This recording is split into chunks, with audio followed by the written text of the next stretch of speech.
It's good to be back on a college campus. When I was in college, I had to face some hard truths about myself. In high school, I had a little bit of a problem with drugs and alcohol, caused some consequences in my life, and so I decided to quit. Fast forward to 2013. My wife and I were in a fair bit of pain. I had hurt my back when I was in my 30s, and my wife suffered from a 2-level spinal fusion, which caused her to be at about a 6 to an 8 every day on the pain scale. We knew that some kind of horribly addictive opiate or painkiller or something was in our future. And so we decided to look for an alternative. And we landed on medical marijuana.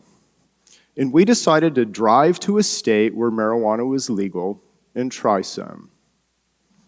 We didn't do this for fun. We didn't do this casually. This was a sober and conscious health decision on our part. And guess what?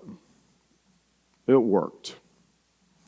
And when it worked, it got me researching.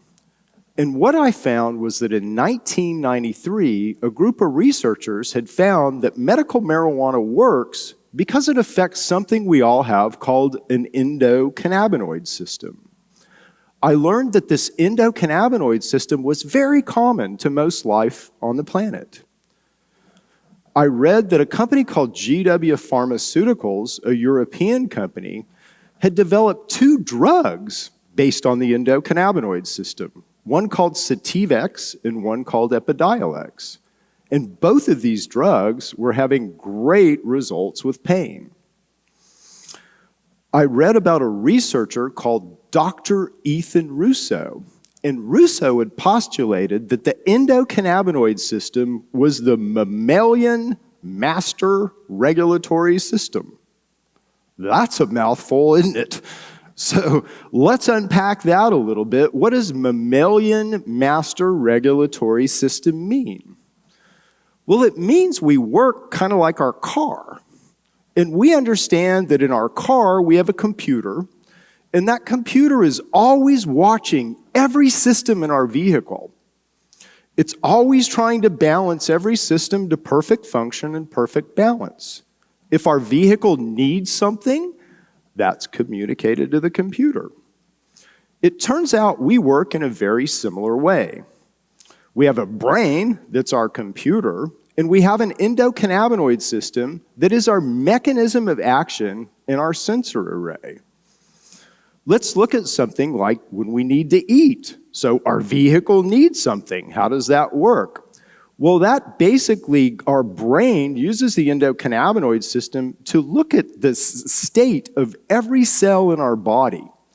And as cells need things, they use the endocannabinoid system to communicate that to the brain. As satiety builds in our brain will literally use the endocannabinoid system to hit the pituitary axis to release a hormone called ghrelin. Ghrelin is what makes us feel hungry. As we eat, the largest nerve in our body, called the vagal afferent nerve, which is deeply tied to the endocannabinoid system, will monitor our nutrient intake. When our brain understands that we've had enough, it will use the endocannabinoid system to hit the pituitary axis to release another hormone called leptin. Leptin is what makes us feel full. Energy status, how we eat, this is a major function in our body. Another major function in our body is our immune system. Let's say you don't like what I'm saying and you decide to throw a rock at me. When that rock hits me, that's going to cause an immune response. My brain will understand that, and it will use the endocannabinoid system to cause my endothelial barrier to come disjointed. Fluid will leak into the area. That's the very definition of inflammation. Then my brain will use the endocannabinoid system to cue stem cells to repair the area. When the area is repaired, again, my brain will use the endocannabinoid system to close the endothelial barrier, and the area will dry up and deflame. As I continued to research about this system, I learned that it could be affected by food, by things out of our spice cabinet. There are things in turmeric that affect this system. There are things in black pepper that affect this system. In fact, I hold the first US patent on being able to use food to manipulate the endocannabinoid system. And doesn't this make sense that nature would have to have a way to impact this system? If you consider a deer in the wild, a deer doesn't get sick like you and I get sick. A deer might get shot. A deer might get eaten by something. A deer might get a virus. But a deer doesn't get diabetes. A deer doesn't suffer from obesity. A deer doesn't get autoimmunes. Until you bring that deer into captivity and you feed it the same things we eat.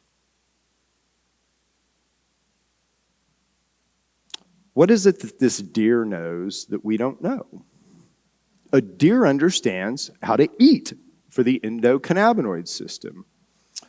And in fact, a deer understands that he has to find 3 different kinds of fats. Every kind of fat that you can stick on a triglyceride will end up being an endocannabinoid. Those fats are saturated fat, and again, that's not McDonald's. McDonald's is trans fats, and those aren't good for you. But saturated fats are things like butter and bacon, believe it or not. But saturated fats build one of the most important ligands in our endocannabinoid system called anandamide. We have monounsaturated fats, and this is olive oil, things, and also things like nuts, things that have oleic acid in them. And then lastly, polyunsaturated fatty acids, which are omega-3 and omega-6 fatty acids, and we find those in fish and also in plants. Of these, saturated fat and omega-6 fatty acids are very prevalent in our diet, and they're also the inflammatory fatty acids. Omega-3s and monounsaturated fats we don't have enough of or a lot of, and they're anti-inflammatory. 80% of us will die of an inflammatory disease.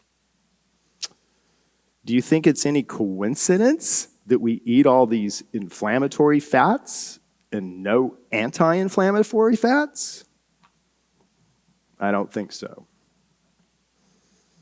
Nature has always, God has always given us the cures.